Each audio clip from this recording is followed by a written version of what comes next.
Hello everyone. In today's video, we'll be studying about the topic Office of Prophet. Interestingly, we'll at the very onset state something very clearly. The Constitution of India does not define the word Office of Prophet. In fact, no law in our country has ever come even close to defining what is meant by Office of Prophet. We'll see the provisions in our constitution which comprise of the phrase Office of Prophet. We'll then see as to the conditions for disqualification, the definition of sorts, if there's any, and what it is and what it entails. We'll also see why is it in place, what is the argument or the logic or the rationale behind having an Office of Prophet. We'll see the other countries where such similar provisions are there, and then we'll go on to studying the law which is in place, and then the interesting cases, and towards the end we'll sum everything up with the issues and some suggestions in regard to Office of Prophet. So let us begin the topic.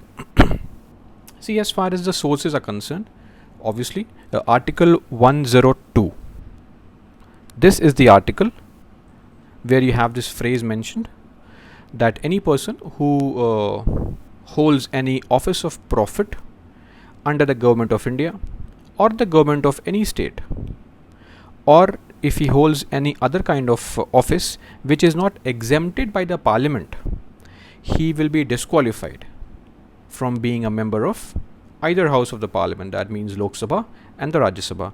And again, there's an explanation below the particular article which states that the ministers in the government of India and also the government of states shall be exempted from being disqualified. That means the post of minister is not to come under the Office of Prophet.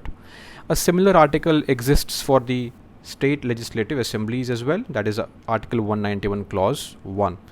There are also these provisions for some other people, that is under Article 58 clause 2 for the president. In fact, the article says that the person shall not be eligible for election as president if he holds any Office of Prophet under the government of India.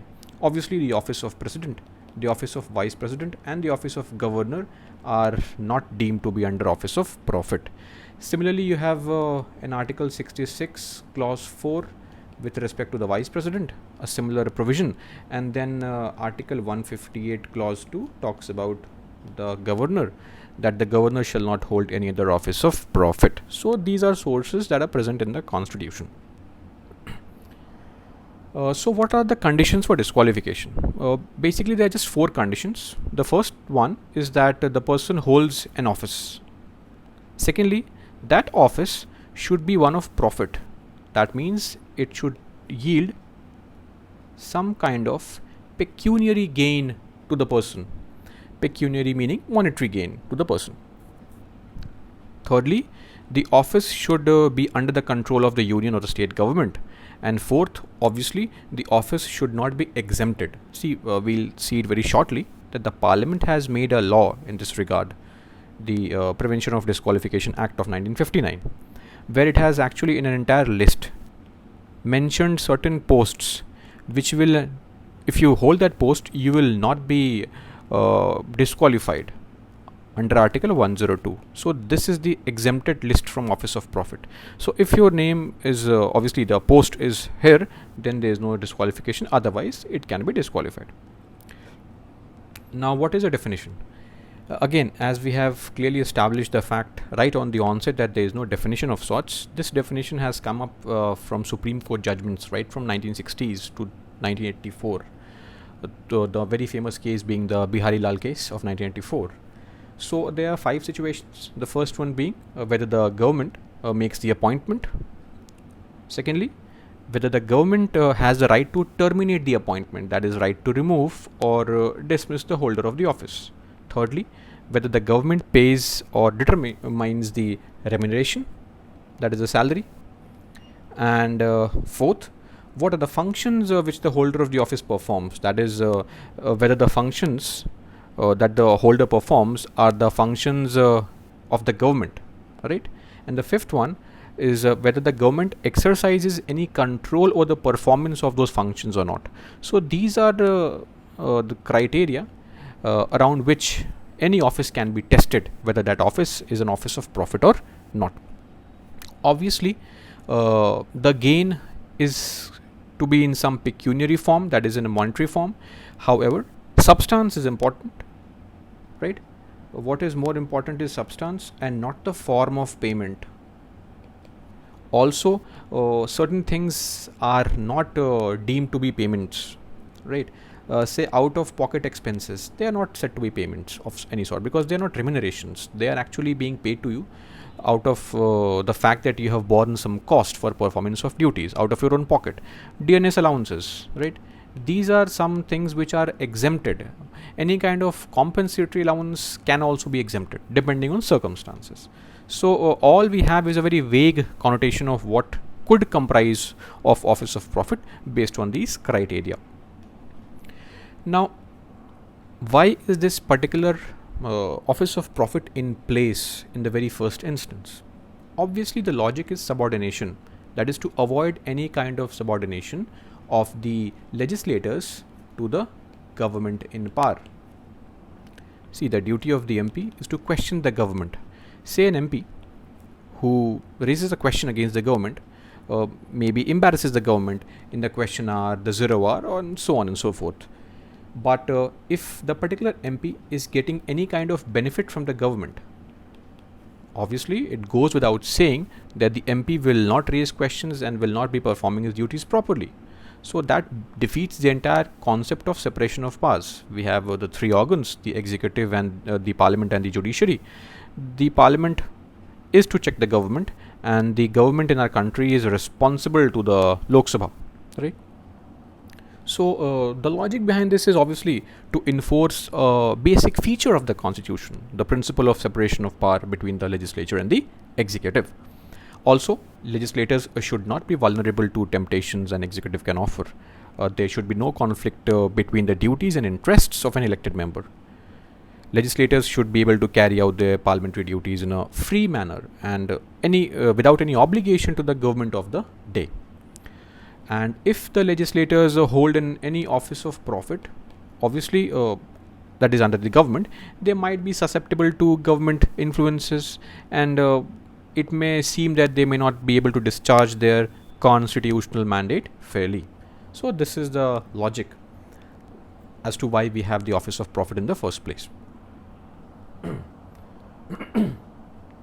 Now, when it comes to some other countries, obviously there are countries where the same logic applies. Say, for example, in UK, the office of profit disqualification started in England through this particular Act of Settlement of 1701. In fact, till 1919, the legislators who were appointed as ministers used to lose their right to sit as members in the House of Commons. The House of Commons is the Lok Sabha of UK, just like the House of Representatives in USA. And then we have the House of Lords or the Senate in USA, House of Lords in UK, which is equivalent to the Rajya Sabha in India. Then in the UK, the law has actually evolved in the context of struggle between the Crown versus the House of Commons. And we had this particular act known as the Commons Disqualification Act of 1957, which was reenacted in 1975 as Commons Disqualification Act. It lists certain offices which can be disqualified. For example, there are various offices. For example, judges, civil servants, regular members of armed forces, etc. In fact, in UK, the concept is based on three premises. The first one is that there should be a physical impossibility for certain office holders of attendance in the house. Secondly, there's a risk of patronage, political patronage. And third, there's a conflict of constitutional duties. So these are the rationales behind which it is present in UK. Similarly, we have the similar clause in USA under Article 1 and also Article 35. Under Article 1, Section 6, Clause 2 says that no senator or the representative shall, during the time for which he was elected, be appointed to any civil office under the authority of the United States. A similar provision exists in Australian constitution as well, which prescribes again certain disqualifications. So these are some aspects with respect to other countries. Now, as I was mentioning earlier, that the Article 102 and Article 191, both of them state that Parliament can enact a law by a simple majority, that is, majority of members present and voting, and create a law and come up with a list of offices which will be exempted from disqualification based on the grounds of office of profit. And the Parliament has enacted a law known as Parliament Prevention of Disqualification Act of 1959. In fact, there were 3 other laws existent even before this law, all of which were repealed. That is the one in 1950, one in 1951, and the one in 1953. All these 3 were repealed and the new act came into being. What is important about this act is that, see, this act is very small, it just has 3 sections. But the section 3 is important. Section 3 of this act actually contains a list of offices, the holders of which will not be disqualified on grounds of holding an office of profit. There are various offices mentioned here, like the office of ministers, that include ministers of state, ministers of the cabinet rank, deputy ministers, parliamentary secretaries, leader of oppositions, office of deputy chairman of planning commission. Then you have the National Advisory Council, you have the chief whip. These offices are also excluded. Then you have the National Commission for Minorities, National Commission for Women, National Commission for SCs and STs. So all such offices, there are some very generic offices like the Office of Sheriff in the city of Bombay, Calcutta or Madras. All these were also excluded, as in they are present in section 3, which amounts to exclusion on the grounds of disqualification. Further, the section 3 also has an attached schedule which is present towards the end of the act. It also contains a list of government companies. The holders of the posts of chairman and directors of these companies will also be exempted from disqualification. Right? This particular act has been amended 5 times, right, from 1993 till the latest one was 2013. In fact, the amendment which was done in 2013 was based on this premise that we had this body called National Commission for Scheduled Castes and Scheduled Tribes. This was the original body. And through the 89th Amendment Act of 2003, these 2 bodies were bifurcated into 2 separate commissions, NCSC and NCST. The original act contained this, and the amendment to the 1959 Act was necessary to exclude the chairperson of these 2 commissions from incurring any disqualification from being an MP. However, the interesting amendment to this particular act was of 2006, the very controversial amendment. In 2006, so as many as 55 new categories of offices were actually exempted. And these included offices like the Irrigation and Flood Control Commission of Uttar Pradesh, the West Bengal Industrial Development Corporation, the Indian Statistical Institute of Kolkata, Hajj committees, NAFED, Nehru Memorial Museum and Library, Dalit Sena, Maulana Azad Foundation, the Ambedkar Foundation, the Temple Trusts, Waqf boards, and so on and so forth. Also NAC, the National Advisory Council. So in fact, there was so much of controversy with respect to this that when the first time the bill was sent to the president, the former president APJ Abdul Kalam, he initially returned the 2006 bill as he was unhappy at the inclusion of so many offices in the exempted list, and also because it was done without defining the expression office of profit. You can simply understand by the sheer size of categories of offices which had no coherence whatsoever. But again, because of suspensive veto limitations, he had to subsequently sign the bill after it was passed without any changes. And he has said that signing the bill was the toughest decision of his presidency. So this is all about the amendments. There have been 5 so far. Now let us see some interesting cases. The 2 most famous cases have been of Sonia Gandhi and Jaya Bachchan. See, in 2004, Jaya Bachchan, the Rajya Sabha MP from Samajwadi Party, was appointed the chairperson of UP FDC, that is a UP Film Development Council. the election commission actually gave the recommendation that she be disqualified from being a member of upper house because she was holding an office of profit. This was an office of profit, and she challenged the particular recommendation of election commission in the Supreme Court, and the Supreme Court rejected her challenge and upheld the recommendation of election commission. But she did quit the. I mean, she was disqualified, but again she came back and became the MP again within a span of 2 or 3 months, and she is still currently in her 4th term as a Rajya Sabha member. Let's come to Sonia Gandhi's case. Again in 2006, some BJP MPs sought the disqualification of Congress President Sonia Gandhi from the membership of lower house. She was an MP from Raebareli for holding an office of profit. Basically, Sonia Gandhi was the then chairperson of NAC, the National Advisory Council. She resigned from her Lok Sabha seat, recontested the election from Raebareli, and in 2006 again in the very same year, and she won by over 4 lakh votes and came back to power. In the meantime, the act was also passed, the amendment of 2006, and the post of NAC was actually added in the list of exemptions. But let us diverge for a moment here.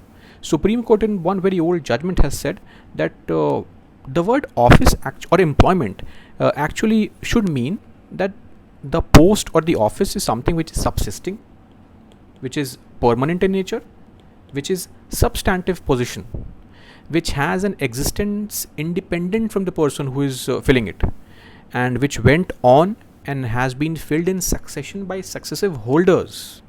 Whereas in this case, the NAC was a post created for Sonia Gandhi.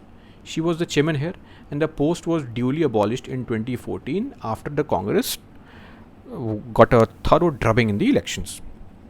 So ideally, it should not have come under the definition of office.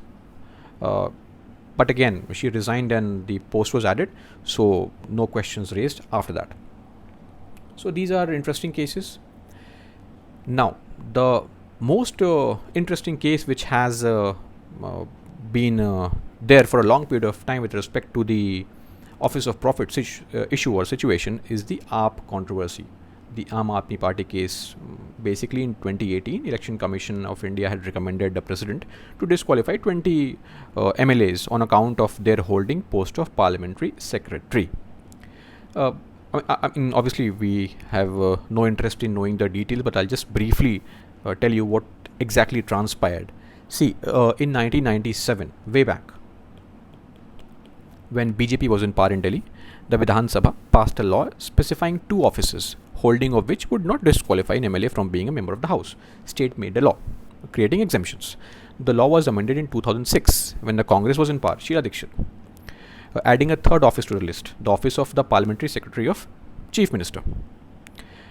It was this law that was being amended by the Delhi Assembly in 2015, aiming to ensure that holding the office of Parliamentary Secretary would not disqualify 21 Aam Aadmi Party MLAs from being members of the Vidhan Sabha. Actually, in March of 2015, the Kejriwal government passed an order to appoint 21 MLAs as Parliamentary Secretary. 21 of them were appointed as Parliamentary Secretaries. Some advocate Prashant Patel, he challenged this particular appointment to the then President Pranab Mukherjee, and immediately, in a matter of a week, the Delhi Assembly passed the Delhi Members of Legislative Assembly Removal of Disqualification Bill 2015. But it was sent to the ALG Najib Jung, who, holding true to the spirit of his name, Jung, actually did nothing but referred it to the President, which should not have been done. Any which way, the matter went to the President, and in 2016, Pranab Mukherjee again refused to give his assent to the bill, which was a wrong decision. Such precedents have been there that the President has given assent to such bills. But then again, in 2016 July itself, Election Commission gave hearing to the MLAs. They were called by the Election Commission to their office. But in the meantime, Election Commission issued a show cause notice to the 21 MLAs stating to explain the reason as to why they should not be disqualified, because they are holding an office of profit. In this situation, what happened was, one MLA from Aam Aadmi Party, Jarnail Singh from Rajouri Garden, he resigned. So now the case became of 20 MLAs. So Election Commission actually rejected the plea of the Aam Aadmi Party MLAs to drop the Office of Profit case. They went to the Delhi High Court, and the Delhi High Court initially also stated that the order of Kejriwal government appointing 20 of the party's MLAs as secretaries was wrong. Now this is a separate issue. This being wrong is a separate issue, whereas we'll come to it later on, whereas disqualifying them is a separate matter now. Now what Aam Aadmi Party people started saying was, if the High Court has said that appointment as parliamentary secretary is being quashed or set aside, this means these 21 MLAs were never even appointed as secretaries. So on what grounds will you disqualify them? Right. But any which way, the Election Commission paid no heed to this. They simply recommended to the President Ramnath Kovind in 2018 the disqualification of 20 MLAs. This is done under Article 103. And here the President is bound by the recommendation of Election Commission, and he takes no advice from the Council of Ministers. So the President immediately, I think the very next day, approved the Election Commission's recommendation of disqualification of the 20 Aam Aadmi Party lawmakers. But then they moved to the court, and in a couple of months, the Aam Aadmi Party, the High Court, quashed the notification that led to disqualification, and all the MLAs, their posts were, as in the seat in the Vidhan Sabha, was restored. That is the end of the controversy. But what was the controversy all about? Controversy was that they enjoyed perks. Huge amount of money was spent on the office furniture, transportation, and such things. This was the charge made. Also, some people made a charge that a law regarding exemption was being brought into effect retrospectively from a back date. So this was a very flimsy charge, because in our country, under Article 20, it clearly mentions that only criminal laws cannot be made from a back date, that is retrospectively. Otherwise, there are various laws. The Enemy Properties Act, which was made very recently to this controversy only by the Modi government, was made effective from back date. And BJP was challenging the entire notion as to why this law was being made with effect from a back date. In fact, in 2006, when Delhi Vidhan Sabha made a change with respect to Sheila Dikshit, making a change, an addition, she also passed a law which would have been which came into effect from a back date, and Congress was raising a controversy here. So it was a sort of hypocrisy. Yes, I mean, that is the angle which is very clear. How? Firstly, there is no bar at all on how many offices can be exempted from the purview of the law. Nowhere is it mentioned that this is the limit to which the offices can be exempted. Secondly, in fact, in 2015, it was reported that all the 60 MLAs of Nagaland had joined the ruling alliance, and the Nagaland Chief Minister had appointed 26 of them as parliamentary secretaries in 2017. Right? Again, Goa, which is an assembly of 40 MLAs, it also exempted more than 50 offices in 2017. I think in June 2017, the same went to Puducherry. Puducherry is also an assembly of 33 MLAs. It also exempted more than 60 offices by passing an amendment in 2009. Right? In fact, I give you the example of Sheila Dikshit as well. She also passed a similar law from retrospective effect. So such things have already happened. Right? In fact, to top it all, we have the very famous Kanta Kathuria case, 1969. This is the benchmark in the Office of Profit Precedents, the case in Rajasthan of the MLA. The Supreme Court said in this case that it has been held in numerous cases by this court, by the Supreme Court, that the state legislatures and parliament can legislate retrospectively subject to the provisions of the constitution. Right? That is Articles 102 and 191. And they also said that nowhere in the article does it ever state or declare that the exempt offices cannot be exempted, or exemptions cannot be made with retrospective effect. So if the article does not prevent making or passing a law from retrospective effect, we should not cancel it. This is clearly mentioned in, I think, the paragraph 42 of the particular judgment. But both Election Commission and the President simply ignored this fact. But, so I mean, they were reinstated, happy faces of all the MLAs, 20 of them. But what has been the issue here? The issue is appointments in many states have been challenged, right? I think in Telangana itself, the government order appointing parliamentary secretaries was struck down in 2015 by the High Court of Hyderabad, and Calcutta High Court in 2015, that is a landmark judgment in this case. They also adjunked a law enacted by the West Bengal Assembly, which provided for the appointment of parliamentary secretaries. In 2009, in Goa, such appointments were made or held unconstitutional. The same goes for Himachal Pradesh also. The issue here is the appointment of parliamentary secretaries, right? But what is the issue here? The issue is not just the appointment. And why has the appointment as a parliamentary secretary been struck down while other offices are allowed? Say, if legislators can be accommodated in positions other than parliamentary secretaries, why do state governments continue to appoint legislators as parliamentary secretaries instead of appointing them to other offices? The common thread of this judgment actually comes from the Calcutta High Court judgment. The Calcutta High Court judgment very interestingly stated that the appointment of MLAs as parliamentary secretaries was simply an attempt by the states to bypass the constitutional ceiling on the number of ministers. As we all know, for Delhi it is 10%, but for other states it is 15%. That is through Article 75 Clause 1A and through Article 164 Clause 1A. There is a limit to the maximum number of ministers which can be appointed, and that is 15% of the members of Lok Sabha or the Legislative Assembly.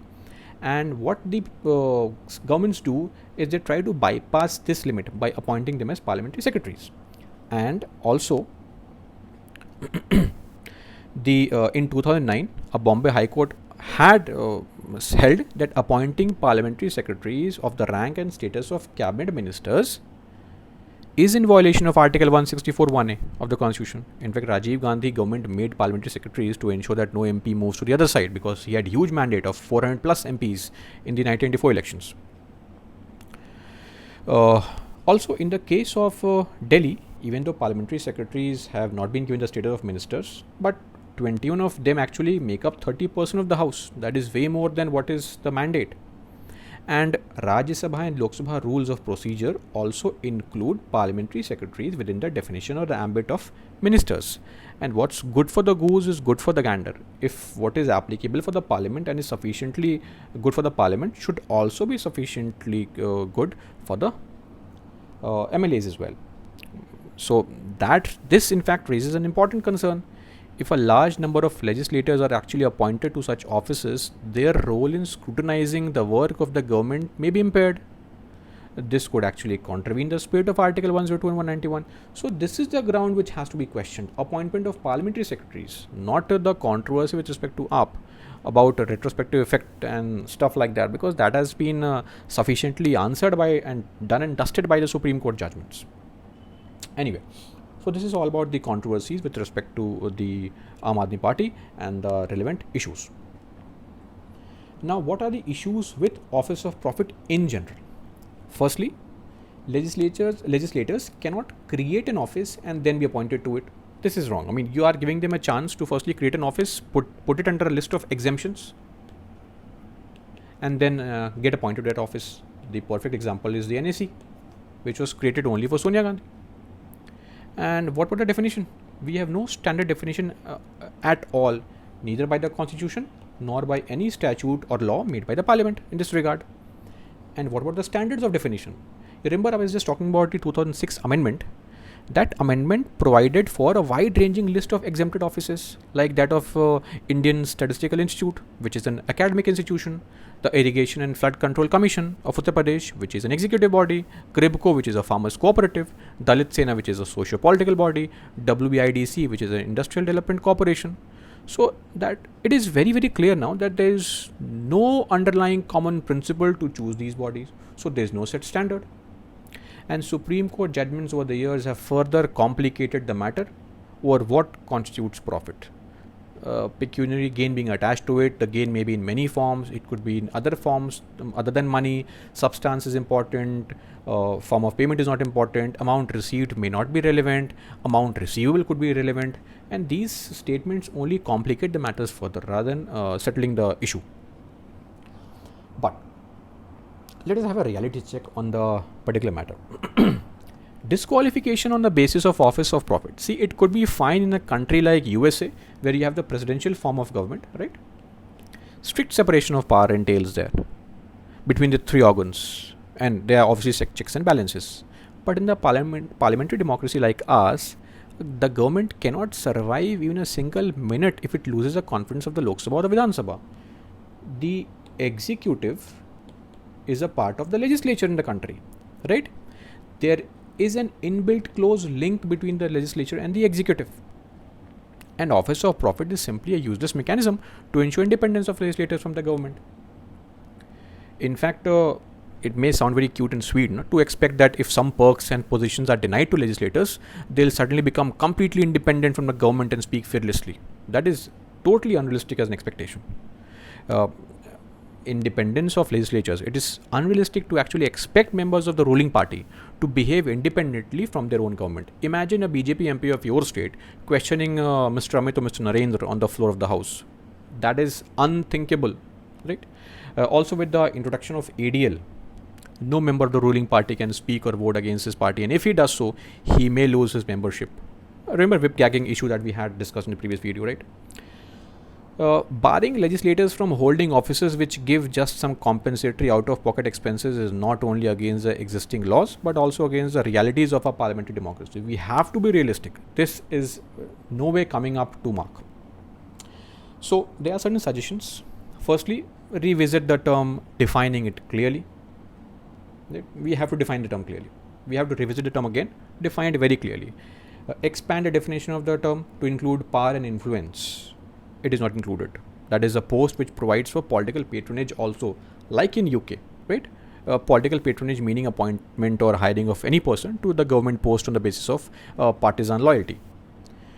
Or if these things cannot be done, a very radical suggestion by some people, some experts, is to abolish the concept altogether. See, the principles to determine which offices should be exempt should be discussed and clearly spelled out. Based on these, list of exempted offices can be decided. Only by rationalization and pruning down of this list can the idea of separation of powers be preserved and remain actually practical in a parliamentary system. So this is all for the topic. Thank you.